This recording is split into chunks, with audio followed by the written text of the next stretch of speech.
Welcome in, everybody, to the Flagship Podcast. That's right. We are back. We, Chip Brown of Horns247.com, joined, as always, by my esteemed, muscly colleague at Horns247, the one and only Eric Henry, who has still not fixed his little nameplate there. He is of Horns247.com, even though his nameplate says 24/7 Sports. We're all part of the 24/7 Sports family, right, Eric? Yes, indeed. I mean, listen, I don't have one of those cool 24/7 Sports hats like the illustrious Chip Brown does, but I think I'm still part of the 24/7 Sports family. I need to give me a 24/7 Sports tank top to sleeveless hoodie. See if I can put in for one of those to be custom made, Chip Brown. What do you think? So, full disclosure, we are usually recording the podcast around 3:30 Central Time, and that is right around Eric's workout time. So, all you ladies checking out the Flagship Podcast, you get a little, you see a little more of Eric than, most of the coaches at Texas at the press conferences. You know what I'm saying? Listen, this will be a one-time thing. The folks that pay the bills would prefer I have sleeves with shirts, but hey, we're in a bit of a time crunch, so one exception. I like your backdrop today with the washing machine. This is a byproduct of being home in Florida and an Airbnb. So we got, a washing machine. We got like a vent right there. Those are the kind of vibes. I'm not in the palatial estate that is home to one Chip Brown. One day, I hope to be able to, give me one of those things. I'm sure Chip knows a good realtor. He can hook me up. Palatial estate, all 1,900 square feet of the Brown compound. All right, enough about us. I mean, we are hilarious, and we do aim to enlighten and entertain here on the Flagship Podcast. But it is May 14th. Football season never ends here on the Flagship Podcast. And Eric has been churning and burning stories today. His day started off with a story about the opener, August 31st against Colorado State. That's going to kick off at 2:30 in the afternoon. Do not get your popcorn ready. Get ready to feel like popcorn kernels in the Texas heat. The average temperature, Eric, of Austin, Texas on August 31st is 97 degrees.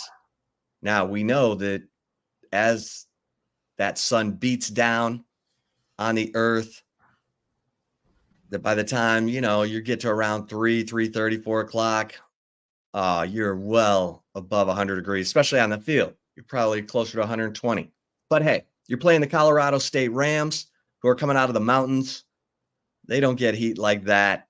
That's why Steve Sarkisian is saying that the Texas defensive line depth needs to be improved because, by God, he needs to rotate 4 sets of defensive tackles in September and October in Austin, right? There's no doubt about that, Chip. It's not even just the defensive tackles. Steve Sarkisian talked about it, whether it was post-spring practice or even post the spring game, whether it was the press conference after the game or his address at the Touchdown Club of Houston, or just in general. I mean, it's been a talking point, but it's not a talking point, Chip. It's reality. You're going to play. Yeah, he said he played 30 guys. There you go. That's exactly what you're going to play on defense. You're going to play 24 guys, if not more, on defense, and you're probably going to rotate some guys on offense as well. And the hope, Chip, and this is why I think sometimes it can sound like white noise, but it's real. As someone who has covered, now the Longhorns, but prior to that, I was covering Group of Fives in South Florida. It's not like a Michigan. I'm not saying that, Michigan doesn't have to rotate guys out as well. But when they have their home opener, it ain't going to be 97 degrees and the temperature on the field feeling like 100 and change, right? No, in fact, the average temperature in Ann Arbor on September 7th is 78 degrees. There you go. Like, it's not just a talking point, Chip, when he says we have to have 24 guys, if not more, that are prepared to play and play at a certain level, because that's how you don't end up getting upset by a Colorado State. Certainly Michigan fans can attest. They have arguably the most famous upset in college football history, Appalachian State. That's how you don't end up getting beat by a team like that, right? Is when you not just have your frontline guys ready to go, but you have those reserves ready to go, and the heat is real. So, yeah, it is something that I think, it's one thing to live in heat. It's another thing to have to go out there. Maybe our friends, Chip, who are, roofers and landscapers, right? It's another thing for them to work in heat. God and it's another thing to have to compete in heat wearing 15 to 20 pounds of pads. So, yes, that is real. Well, speaking of depth on the defensive line, and I've got something in my throat, so I apologize. I don't have a cold. I just have like a dust in my throat, apparently. Excuse me. Texas has landed a commitment from Louisville. Transfer defensive tackle Jermayne Lole. And I like this pickup because, first of all, he was committed to Oklahoma. So you're flipping a defensive lineman away from Oklahoma, and you're picking up a player who was on the number 1 red zone defense last year, the number 9 run defense last year. In fact, played the most snaps of any interior defensive lineman on the number 9 ranked run defense in FBS. Jermayne Lole, he becomes the 3rd interior defensive lineman picked up by Texas in the transfer portal, Eric, in addition to Tia Savea, who came in January and went through spring ball.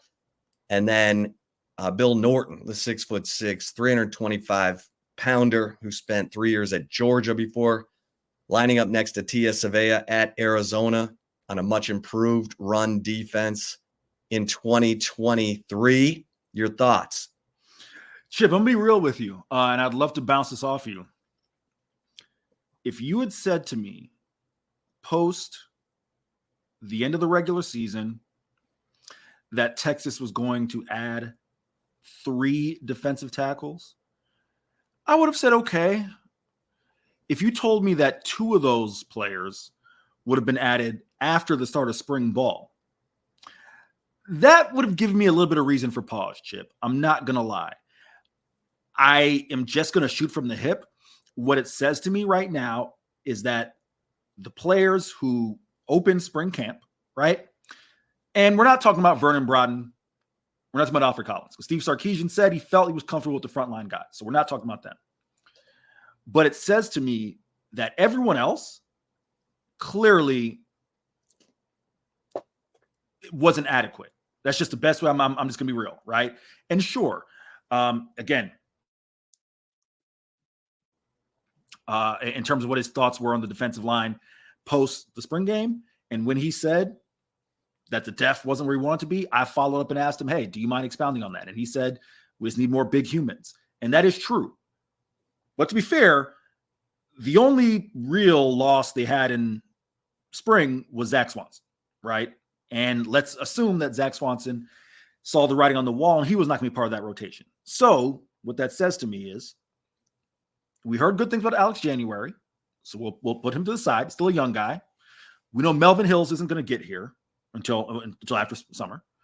We know DeAndre Robinson decided to cut bait once Bo Davis went to LSU. He's in Gainesville. We know that Jere Bledsoe and Sadir Mitchell and Aaron Bryant are guys who've been in the program, but seemingly they didn't feel comfortable with those guys and heading into 2024. So, Chip, it's my long-winded way of saying you'll take all the bodies you can get. Of course, you have to be encouraged by the combination of Bill Norton and Tia Savea, if for nothing else.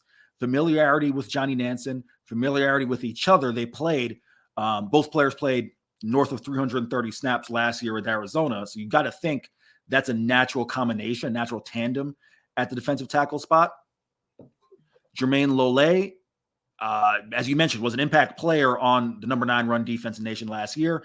Had, quite frankly, all-American type numbers in 2019. Played over 700 snaps, 70 tackles, 10 tackles for loss, 6 sacks with Arizona State. And I'm normally a glass half full guy, Chip, but something leaves me feeling a little bit uneasy. And I will frame it to you in the form of a question. What would you have thought if you had said, okay, yeah, they're going to add defensive tackles, but you're going to add 2 guys after you went into spring? Does that, Chip, am I being hard? Does that not say something about the players? Let's take a true freshman Alex January aside, and let's take Alfred Collins and Vernon Broughton aside. Doesn't that say something about the other guys who went into camp and had a chance to compete for playing time? Yeah, well, I think we know Sadir Mitchell showed up at 372 pounds or whatever he was. And that was not a good sign. That, I was told between the time that Bo Davis left and Kenny Baker arrived, Sadir Mitchell was off the training table. And that's reason for concern, but he's still in the program. And I think he got it turned around mentally. Now he's got to do it physically, but Texas is not taking a chance. Jermayne Bledsoe is a guy who they really like, who came on late in spring, but he's a third-year player. He's a incredibly athletic guy. They need more from him. They're hoping that happens over the summer and into fall camp, but they're not taking a chance because Steve Sarkeesian feels like this is a team, I think certainly offensively, that is ready to contend for a national championship, and he wants to close the gaps on defense. Now, the ideal situation is you get an inspired Jermayne Bledsoe and Sadir Mitchell showing up for summer workouts and in fall camp, and they work and become the 4th layer of the rotation or the 3rd layer of the rotation, wherever their talent takes them. But right now, you're probably looking at Alfred Collins and Vernon Broughton. Probably play Bill Norton and Tia Savea together. Savea more of the nose tackle. And then Jermayne Lole is more of the nose tackle. He's going to play, between the center and the guard. He's going to have to take on double teams. He's built like a fire hydrant, hard to move. Jermayne Bledsoe would be an ideal 3 technique next to him, but got to see it. And so I think these 3 deep, and they're still looking. I mean, we're going to talk about the fact that Texas is still looking at Johnny Bowens, which I find intriguing. Texas kid who was a 4-star, top, 247, number 186, I think, in the rankings in the 2023 recruiting class, went to Oregon. Oregon brought in all kinds of transfers ahead of him. So he's in the portal.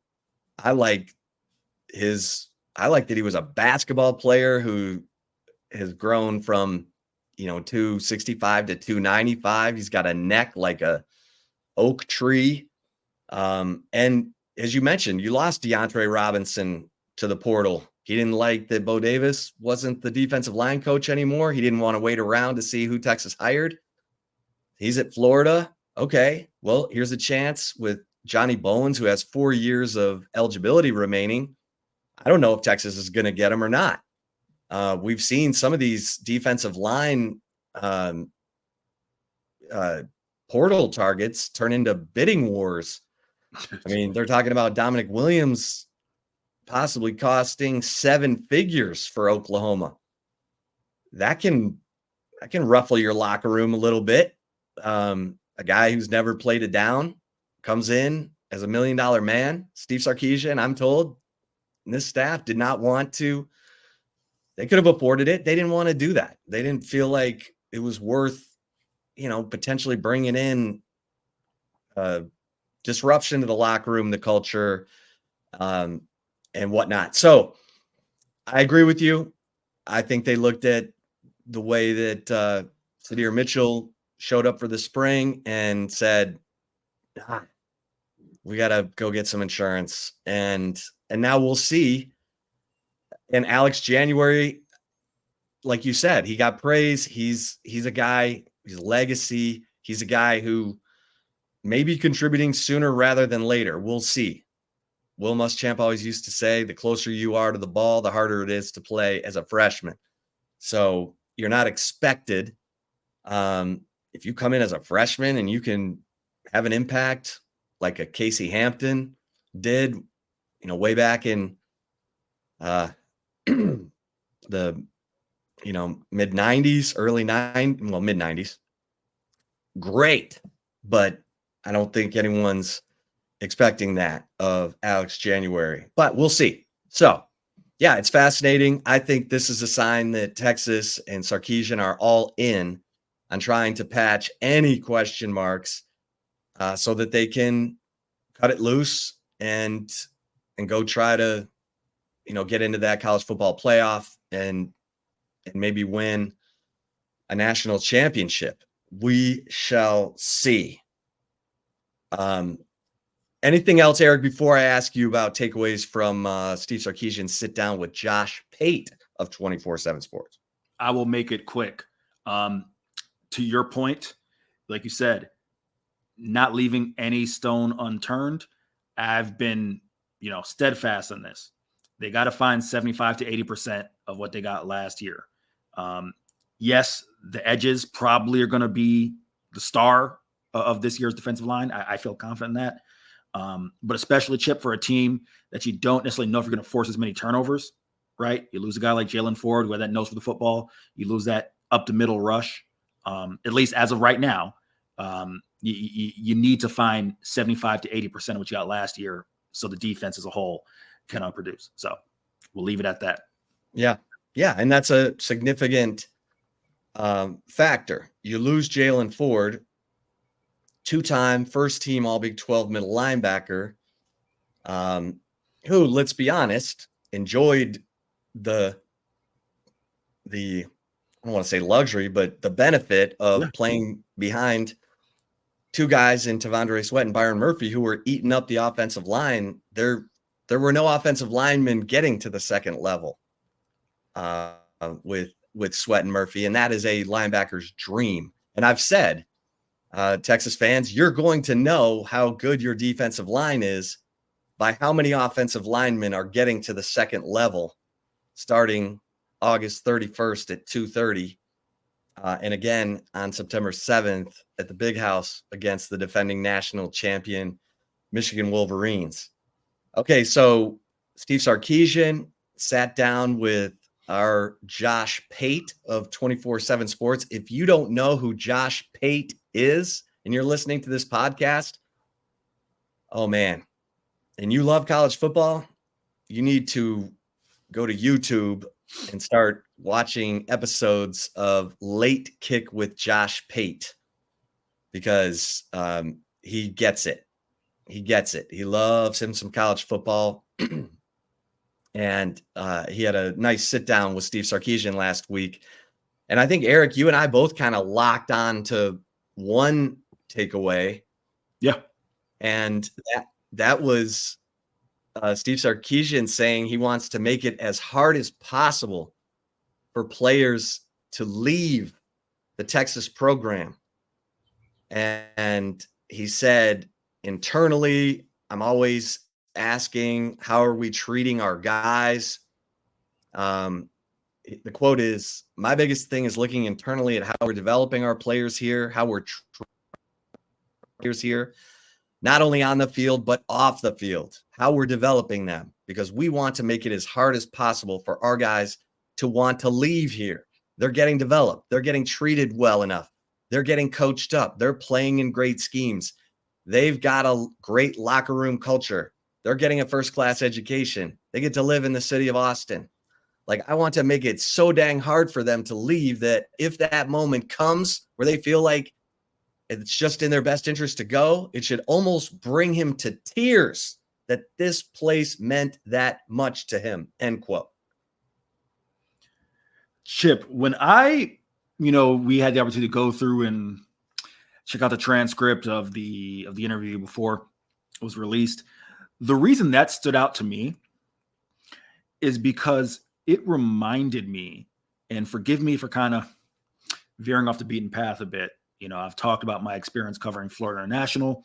Why is that relevant here? Butch Davis was the head coach of the majority of that time, and there were plenty of guys from those early 2000s Hurricane teams. Ken Dorsey was there for 2 years that I was there. Kenny Holmes, Kennard Lang, Ed Reed would come around, and even though it wasn't part of the staff, Ed Reed would come around plenty of time just to talk with Butch, and guys like Joel Rodriguez, who was an offensive lineman. I mean, Brett Romberg, who does radio in Miami, would come around often. I mean, I could Philip Buchanan would come around. If I do this, I'll even think about the guys who even weren't necessarily on staff. Damian Lewis was actually on staff, right? Like, the list goes on, right? And how many of those guys that I name were either national champions, first round picks, whatever. And the thing that they always talked about, and because this was kind of the infancy of the transfer portal, right? Like the infancy of that. And then of course, NIL was afterwards. But I used to ask those guys like, hey, what would the transfer portal have been like in your guys' era, right? Because those teams were loaded. Chip, what's the crazy number? Something like 35 first round picks or some crazy amount of draft picks from those teams. Like, it's an insane number. I should know off the top of my head, but I don't. And they all, to a man, Chip, told me, they said, yeah, we would have lost guys. Like, especially in today's day, you combine the portal with NIL, they would have lost guys. But they felt confident that if it were just the portal, it would have been very hard to leave because of the culture that they created. It was a brotherhood. And that's the thing, that whole cliche, it's a you thing, right? Like, they all emphasized it was a brotherhood. Ken Dorsey talked about being 3,000 miles away from California, and those guys made him feel like he was at home. Ed Reed would talk about being away from Louisiana, and those guys made him feel like he was at home. That in South Florida, Austin's a different environment in that, like, Austin is a major city. Like Steve Sarkeesian said at the TD Club of Houston, I got guys who want city environments. I got it. I got guys who want to go hunting and fishing. They got it. South Florida is a unique place. Like, it's dominated by a second language. The food is different. And those are all things that they talked about. Like, hey, we're going to create this bubble here, and you're not going to want to leave. I'm saying all that to say that matters, Chip. Like, how do you create that type of juggernaut? It starts with Steve Sarkeesian setting the tone, setting the culture, and these players understanding the tone and the culture and wanting to execute that, right? So that, to me, while it may sound like a throwaway line in an interview, I think that's how you keep your doors and your front door and your walls secure, where guys feel like, listen, I mean, shit, we've walked around those facilities, right? Like, I don't know about you, I don't necessarily want to leave. And that's not even just from a work perspective. Like, it seems like it'd be a pretty cool place to be if I were an 18 through 23-year-old in general, right? But no, that culture stuff, and that we want to make it so difficult that these guys feel like I have to leave because there's not necessarily a pathway to play, but what you guys have here is so special. It just took me back to those conversations with all of those guys from the early 2000 Miami teams. Yeah, and they've made the coaching change from Tom Herman to Steve Sarkeesian, in part because of the way Tom Herman was treating his players and everyone else behind the scenes. It was not good. So Steve Sarkeesian, he learned from the best with Pete Carroll and Nick Saban. And I've always said Sarkeesian's a little more Saban than he is Carroll, but he's Carroll in the right ways too. Carroll was hard on players, but he also tried to make it fun. He got to know his players. He related to them. They wanted to stick with them. It's a totally different world with the transfer portal and NIL.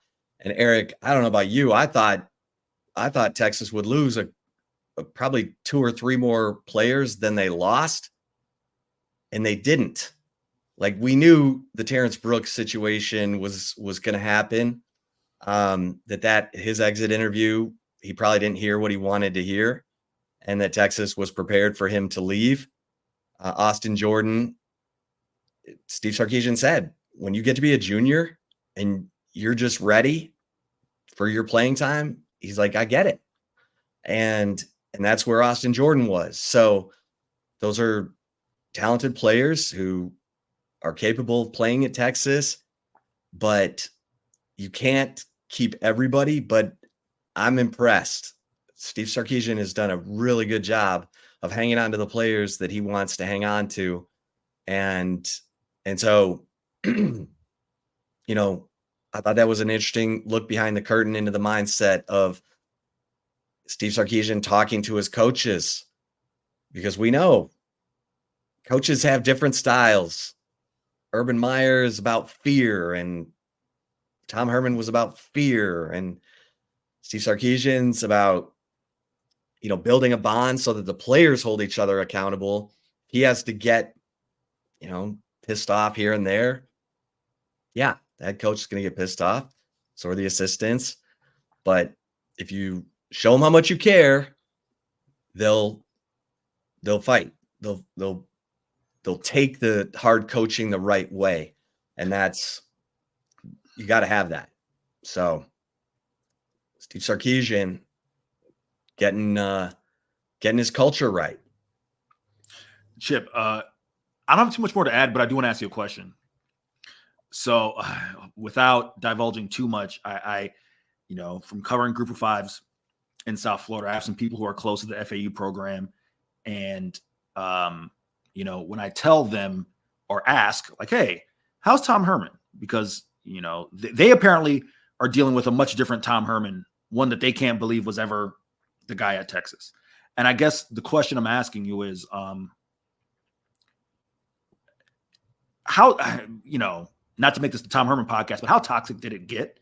Because everything that I've heard from people who've been around here was that it was a culture of fear, and that went like up and down, players, staff, etc. And that just runs so opposite of what I hear now. And if you expect a guy to learn, right? I'm not shading Tom Herman in that sense, but I'm just curious. And so I have a better understanding of, these guys, and we don't have, if memory serves me correct, there isn't anyone on this roster.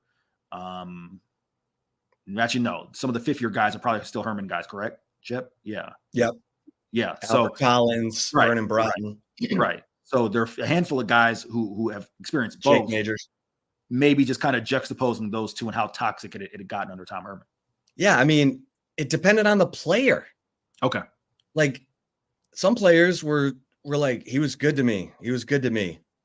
Other players were like, I don't understand, why he singled me out and said stuff he never should have said. I mean, like, some of the stuff I heard was ridiculous. It was so over the line that you can't believe the head coach would get involved in something like that. Like, if normally you have either the assistant or the head coach as the bad cop, the translator, whatever. Tom Herman, there were, certain players that he just had, I don't know. He just had it in for, I guess. I don't know. It was strange, but it was a problem. He also had the Eyes of Texas controversy. Right. And that was going to be difficult for anyone, but for Tom Herman, he knew the deal. And I wrote about this, that all the coaches were told by Chris Del Conte in a coaches meeting, look, you don't have to sing the Eyes of Texas, you don't have to raise your horns, but you need to stand together. Like, however you feel about the song, you need to stand together to show unity so that people aren't looking at you and saying, oh man, look at that team coming apart at the seams. And Herman didn't go out of his way to make sure that was happening in football. And that, honestly, the aftermath of that Oklahoma game in 2020, that was the beginning of the end for Tom Herman. So, because that image of Sam Ehlinger out there by himself, and he wasn't the only one out there, but guys were scattered around. It was a mess, but it's night and day different. And Steve Sarkeesian, you talk to people behind the scenes, he's a good human being to them. Tom Herman was a jerk.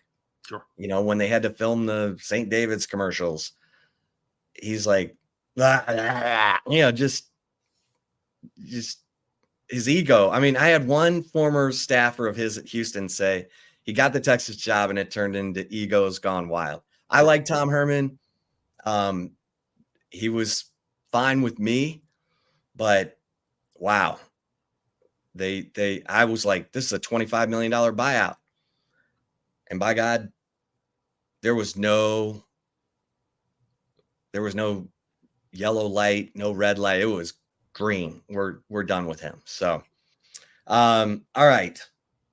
I thought that was a significant takeaway from the that in the fact that he went to Buc-ee's on his way back from Houston from that touchdown club speech. He said he went into Buc-ee's, looked around, maybe too many people recognized him, so he didn't buy anything. He left. But thought that was interesting. Chip, really quick, I'm surprised they drove. I mean, you remember that day. It was not great weather that day in Central Texas. I'm sorry, I thought they would have, hopped on the plane and flew out of Hobby, excuse me. So I heard that was surprised they drove. That's just something I noticed. Yeah, that was bad weather that day. So maybe it was better that he drove. I don't know. If flying would have been certainly on takeoff and landing. But we mentioned that Texas is still showing interest in Oregon defensive tackle Johnny Bowens. Terrence Brooks has now landed at Illinois, if you're curious. And Ajayi Hall,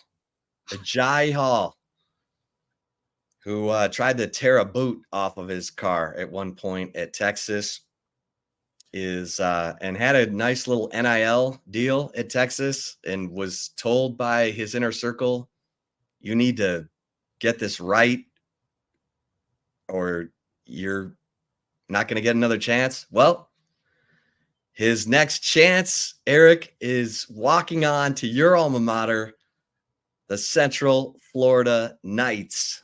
Ajayi Hall. Come on down, baby.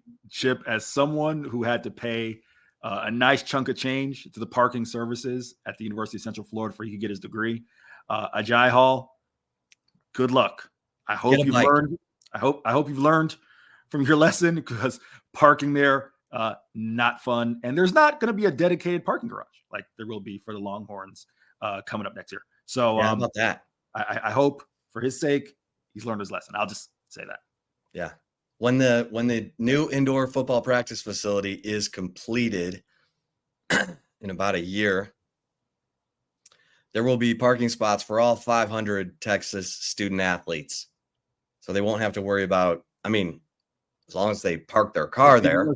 Which it might be a tough ask for 18 to 23-year-olds, right? Just like there. Nowhere else. But to your point, yes. So, okay. Good stuff on football. Basketball, we've got schedules getting released for I say that.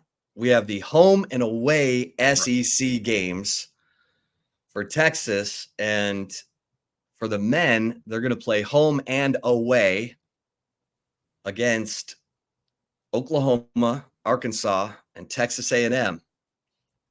Don't be surprised to see that as the constant opponents when we get to 2026, when it's more likely that the SEC will go to a 9-game conference schedule than any time before that.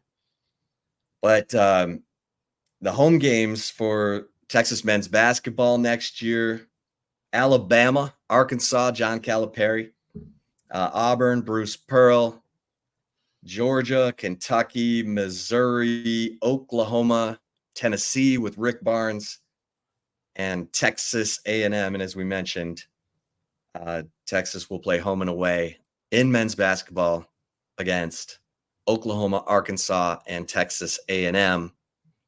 And then the women's schedule, or the women's home and away games for SEC, came out today. Eric wrote about that as well. He's been a writing machine. And how about this? The only home and away in SEC play is the defending national champion South Carolina Gamecocks. Ouch. Chip, if there's one thing I've learned about Austin, is that it's an event town. And I'm going to tell you right now, I'm going to go in reverse order. So I think the Texas women, between Dawn Staley and South Carolina coming to town, and Kim Mulkey, who I know you have experience with, coming back to Austin for the first time since March of 2021, those are event games, marquee games. I mean, look, how can you not be fired up? Madison Booker, a healthy Rory Harmon, this team bringing back plenty of players. It's the game that I knew I wanted with South Carolina at home. Hell, I would have considered traveling if they would have found the budget. I might have came out of pocket to go to Columbia to go cover that one, but they will come to Austin. That should be a Sunday showcase type game, like similarly, to how the UConn game was this past year. Hopefully the schedule makers get that right. Yeah, big time. As to the men, Chip, I will say this. Obviously, you hit on Arkansas, John Calipari. I had one brief experience with Rick Barnes at the NCAA tournament following Texas's loss. I will just say all class. I just have to get that on the record. The brief interaction I had with him, what a gentleman, taking his time to come speak to the Austin media. All of those of us who, maybe one of them had dealt with him prior, but I knew I hadn't. He still took the time to shake my hand and whatnot. So great to see him make his first trip to Moody Center. But Chip, I will say this, and I'm asking it to you in the form of a question, whether this is just a coinkydink or not. There is one head coach in the league who will not be making a trip to Austin. And that's probably because the level of security, while maybe not what it was when he returned to Texas Tech, it would have been a show. And I'm just curious your thoughts on Chris Beard not making a trip to Austin. Well, Texas will be going to Ole Miss. Yes. And that gives Beard more time to get his program into the shape that he wants it in by the time he comes back to Moody Center. So I think by the time he shows up here in 25 or 26, probably 26 by the time conference play starts, right? Yeah, 26. It could be a tough matchup for the Longhorns. We'll see. Beard's a hell of a basketball coach. If he could have kept his personal life straight, Texas had their guy, and then it all went to smithereens in just unbelievable fashion. So yeah, my fear is that by the time he shows up in Austin, he's going to have a really good basketball team. The time to get him probably would have been this season. Sure. Have him come to Austin. But hey, you go play them this year when you can probably take him down, and then you make him come to Austin when Rodney Terry hopefully has the Longhorns roster where he wants it. So sure. Yeah, there's a lot of good, bad blood storylines going into SEC basketball. Kim Mulkey in Texas, Kim Mulkey and everybody, but she's just a pistol. And then, of course, the drama that played out. And even Rick Barnes. I mean, Steve Patterson, the worst athletic director in the history of college athletics, ran off Rick Barnes in such a stupid, he basically said, if you want to stay here as the basketball coach, you got to get rid of all your assistants. And Rick Barnes is like, screw you, buddy. And Tennessee called him so fast that by the time he sat down for his press conference, if you go back and watch it, someone said, are you going to keep coaching? He goes, yeah, probably sooner than you think. And days later, he was announced as Tennessee's basketball coach, Steve Patterson. Anyway, don't get me started. I've gotten in the Wayback Machine once already today on Tom Herman. I won't waste everyone's time. But yeah, Rick Barnes, great guy, awesome. Obviously was, had Rodney Terry on his staff for a decade and continues to be a mentor to Rodney Terry. All right. Kudos to the Texas men's and women's track programs for sweeping the Big 12 championships by winning the outdoor conference meet. The women they won 5 in a row and under Edric Florial, and the men have won 3 of the last 5. So Texas track and field looking good. Texas men's and women's golf. Women are playing in the NCAA championship. Go to horns247.com and read my story about how Texas golf coach John Fields is trying to create a neutral site national championship for golf the way that Omaha is for baseball. And I won't bore you here with it all, but when Bo Hostler won the Haskins Award as the most outstanding golfer in college in 2016, they went to the Golf Channel studios in Orlando, and Golf Channel executives said, that national championship match play final you had against Oregon, ratings were up 120%. And it was because it was played in Eugene, Oregon, in the Pacific time zone, which made it prime time viewing for the rest of the country. And obviously you had really interesting golfers. You had Bo Hostler, who already played a US Open. Aaron Wise was the medalist that year. Scotty Scheffler was involved in that national championship. And John Fields said it stuck with him. And so he talked to Mike Holder, the 8-time national championship golf coach at Oklahoma State. And Holder said, yeah, we need a neutral site national championship. And so John Fields goes and talks to Robert Rowling, billionaire booster to University of Texas, who owns Omni Hotels, and they decide that Omni La Costa, which had hosted 37 PGA Tour events, but none since 98, could be given a refresh. It's right there north of San Diego, perfect weather, Pacific time zone. So Texas is hosting the Golf National Championship for the next 3 years, 1,300 miles away from Austin, all so that everyone in the golf world can see, hey, how about the road to La Costa, like the road to Omaha? And oh, by the way, all 30 teams can stay on the property of a 5-star resort with a $5.5 million golf practice facility, not at the Ramada Inn or the Red Roof Inn in Stillwater, and play Carson Creek. So the women get it going this week. The men, who are just blitzing the field right now in the Austin NCAA Regional, they're up by 10 strokes, should have no problem extending their current nation's best streak. They have 16 straight appearances in the NCAA Golf Championship. Probably will make it 17 next week when the men play the NCAA Golf Championship out at LaCosta, and Texas softball, number 1. How about the number 1 seed? First time ever in the program for the NCAA championship. They'll play Friday against Siena and and try to win that Austin regional. And who knows?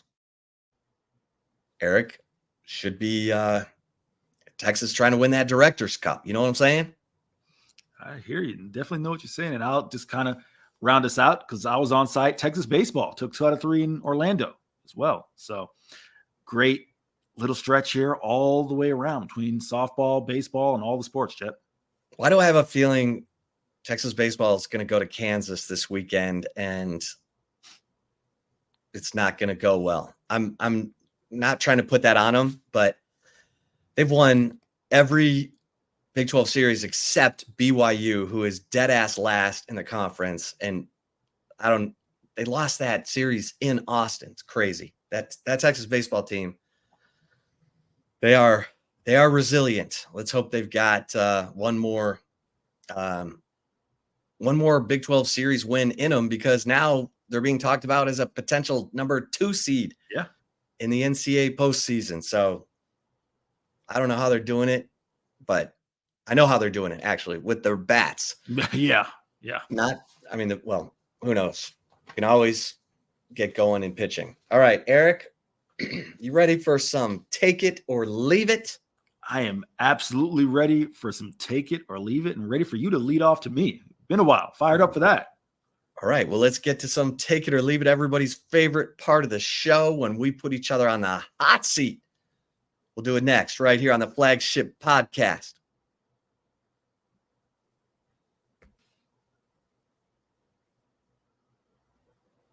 All right, and if you're watching us on the Horns 24/7 YouTube channel, we will roll on with some take it or leave it. So I am dishing to Eric. Eric, anything less than making the 12-team college football playoff in 2024 will be a disappointment for the Longhorns. Take it or leave it. Chip, what's stronger than disappointment? What's stronger? Yeah. I don't want to say embarrassment, because that's a little too strong in my mind, but this team, in my mind, Chip, I'm not saying that they have everything solidified just yet. Even Steve Sarkisian said, we don't want to peak and sprint, right? Like, that's not when you want to peak. But you return a third-year quarterback in Quinn Ewers. You return 4 offensive linemen who played starter-level snaps last year. You get, guys like Jahdae Barron to come back for an extra year. You perform well in the transfer portal. I don't have that right word that's stronger than disappointment, but especially with it being a 12-team playoff. Yeah, like I take it, and I'm taking it times 3, Chip. You're taking it and putting it in that super grip of yours, like a 300-pound bench press. I agree. I think Steve Sarkisian would take it. Take this, anything less than making the 12-team college football playoff. This is a guy who's expecting his team to not only make the 12-team college football playoff, but possibly win it. So that's the mindset he's trying to build within the program. So it's the mindset he's trying to make sure that his leaders have, that they take accountability, that they make that the standard. So yes, I agree with you, Eric. I'm taking this. Anything less than making the 12-team college football playoff 2024 will be a colossal disappointment. How about that? There we go. Take it or leave it. Number 2 CB, the Longhorns, who averaged, 35.6 off the top of my head last year. Average at least 40 points. I know it was 35. I don't know exactly what that point No, you're was. right. Okay, you're 35 points. There we go. Will average at least 40 points per game in 2024. Take it or leave it. 35.8. 0.8. Okay, so I thought they'd get to 40 last year. I liked everything they had coming. My God, you had Xavier Worthy, A.D. Mitchell, Jordan Whittington, J.T. Sanders, second-year quarterback, and Quinn Ewers. So they averaged 35.8, and they averaged 34.5 and 22. They averaged 35.3 and 21 when Casey Thompson and Hudson Card were slinging it for the Longhorns. So I'm going to leave this. I feel like Texas should be averaging 40 points per game in 2024 with a third-year quarterback and 4 starters back on the offensive line. Like, does anyone remember Alabama averaging 47.2 points in 2019 and 48.5 points in 2020 when Steve Sarkisian was running the Crimson Tide offense? Now, they had one NFL future starter after another on the offensive line. But my gosh, the 2020 season was Mac Jones, 3-star recruit who ended up throwing for 41 touchdowns and 3 interceptions. So I don't know what it is, Eric. I feel like it's going to be 38 points or 39 points, but not 40. I'm going to leave this. How about you? I am taking it, Chip. And I understand your logic because as someone who's a big believer in trends, you hit the nail on the head. They've been consistent since Sark has been at Austin. It's not like they've had a jump, right? And it's like they averaged 31 one year, then 46 and come down. It's like, no, that's where the trend line has been. However, to your point, you got an NFL quarterback in Quinn Ewers. You got a possibly top 10, top 5 left tackle Kelvin Banks. You got NFL level talent, skill positions. I think this team will average 40 points per game. And like you said, I thought they would have done it last year. You even take a look, Chip. There were a couple games last year that it's just like, for whatever reason, got to a slow start. Didn't quite get to that number where you thought they'd hit. And the red zone offense hurt them. And that was the next point was the red zone offense. They had to settle for threes too many times. I think if they get those things fixed, it won't be an issue. So yeah. I am taking it, Chip. Okay. Yeah, the red zone offense has been a consistent problem as well. So that's not as bad as it was last year, but it's been a little more sluggish probably than it needs to be. All right, Eric. Texas's run defense goes from giving up an average of 82.4 yards per game on the ground to giving up at least 100 yards rushing per game in 2024 without T'Vondre Sweat and Byron Murphy. Take it or leave it.